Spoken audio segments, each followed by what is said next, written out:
Morning friends. Time 4:30 ஆகுதுங்க. இன்னைக்கு Tuesday morning கொஞ்சம் வேலை அதிகமா தாங்க இருக்கும். அப்படியே ஒவ்வொரு வேலையா பார்த்துடலாங்க. இன்னைக்கு காலை பொழுது நல்ல பொழுது அமையணும்னு இறைவனை வேண்டிக்கலாம். ஒரு வேலையா பார்த்துடலாமா? ஃபர்ஸ்ட்டு வேலையா வாசல் பெருக்கி மாப் போட்டு கோலம் போடுறதாங்க. உங்ககிட்ட ஒன்று சொல்லணும்னு நினச்சேன். எஸ்டர்டே நான் ஜாம் வீடியோ போட்டிருந்தேங்க. அது சரியா நான் எடிட் பண்ணாம போட்டிருப்பேன்னு நினைக்கிறேன். சாரிங்க. நேத்து நான் ஷட்டவுன் நினைக்கல. ஆஃப்டர்நூனே உங்களுக்கு நான் வீடியோ ஷேர் பண்ணலான்னு நினச்சேன். பட் ஷட்டவுன் ஆனதுக்கப்புறம் நான் மிக்ஸிலலாம் அரைக்கிறதுனால கரண்ட் வந்ததுக்கப்புறம் தான் பண்ண முடியும்னு வெயிட் பண்ணிகிட்டே இருந்தேங்க. அது வர ஈவினிங் ஆயிடுச்சு. எப்போவுமே 6 மணிக்கு வருங்க. நேத்துன்னு பார்த்து 6:50 ஆச்சுங்க வர்றதுக்கு. நான் நானாக்கு ஹோம்ஒர்க் சொல்லிக் கொடுத்து மற்ற வீட்டு வேலையெல்லாம் பார்த்துட்டு எடிட் பண்ணி நான் ஷேர் பண்ணேங்க. அதனால கொஞ்சம் மிஸ்டேக் இருக்குன்னு நினைக்கிறேன். மன்னிச்சிருங்கங்க. நெக்ஸ்ட் டைம் பண்ணும்போது மிஸ்டேக் இல்லாமல் நான் எடிட் பண்ணி தரேன். நெக்ஸ்ட் டைம் எந்த வீடியோ போட்டாலும் இந்த டைம் மன்னிச்சிடுங்க. சாரிங்க. கோச்சிக்காதீங்க. ஓகேங்க. இன்றைக்கி செவ்வாய்க்கிழமைங்கிறனால நம்ம நிலப்படியெல்லாம் நல்லா தொடச்சிட்டுங்க. மஞ்சள் நல்லா அப்ளை பண்ணிவிட்டு நம்ம அதுலேயும் ஒரு சின்ன கோலம் போட்டுக்கலாங்க.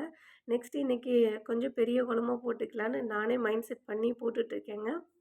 ஒரு வழியா நான் ஒரு பெரிய கோலம் போட்டு முடிக்க போகிறேங்க. ஃபைனலாக கோலம் பார்த்துட்டு எப்படி இருக்குன்னு சொல்லுங்கள். இப்போ பூஜை அறைக்கு வந்தாச்சுங்க. விளக்கேத்தி வத்தி காமிச்சு நம்ம சாமி கும்பிட்டாச்சுங்க. அடுத்த வேலையை பார்த்துடலாங்க. வெளியில் போய் நம்ம விளக்கேத்தி சாமி கும்பிடணும் இல்லைங்களா? வெளியே போய் விளக்கேத்தி சாமி கும்பிட்டாச்சு. கோலம் எப்படி இருக்குன்னு சொல்லுங்கள். இப்போ நம்ம கிச்சனுக்கு போயிடலாங்க. ஒலை வச்சாச்சுங்க. ஒலை கொதிக்கட்டும். அது வரைக்கும் அரிசி களைஞ்சிடலாம். இன்றைக்கி நான் தண்ணி எடுத்து வைக்கிறேன். ஏன்னா இன்றைக்கி எல்லாத்துக்குமே லெமன் ரைஸ் தாங்க.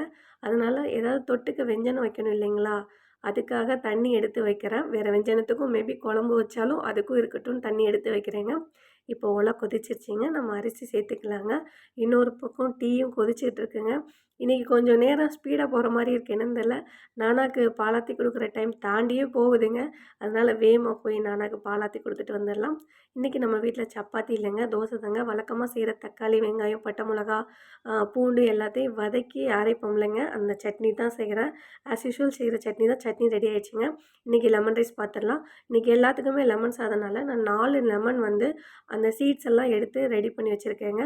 நெக்ஸ்ட்டு ஒரு பாத்திரத்தில் எண்ணெய் ஊற்றிக்கோங்க. கொஞ்சம் தாராளமாக ஊற்றுங்க. அப்போ தான் வாசனையாகவும் இருக்கும். ரொம்ப நேரத்துக்கு நல்லாயிருக்கும். அதில் கொஞ்சமாக கடுகு சேர்த்துக்கோங்க. 2 சீரகம் சேர்த்துக்கோங்க. கொஞ்சம் உளுந்து பருப்பு சேர்த்துக்கோங்க. அப்புறம் கொஞ்சம் ஒரு கைப்பிடி அளவே கடலைப்பருப்பு சேர்த்துக்கோங்க. ஏன்னா அது நல்லாயிருக்கும் நம்ம சாப்பிட்றதுக்கு. ஒவ்வொரு பைட்டுக்குமே ரொம்ப நல்லாயிருக்குங்க. அப்புறம் பட்டை மிளகாய் சேர்த்துக்கோங்க. நான் காரம் கம்மியாக சாப்பிடுவோம் எங்கள் வீட்டில் எல்லாருமே. அதனால் ஒன்று தான் சேர்த்தேன்.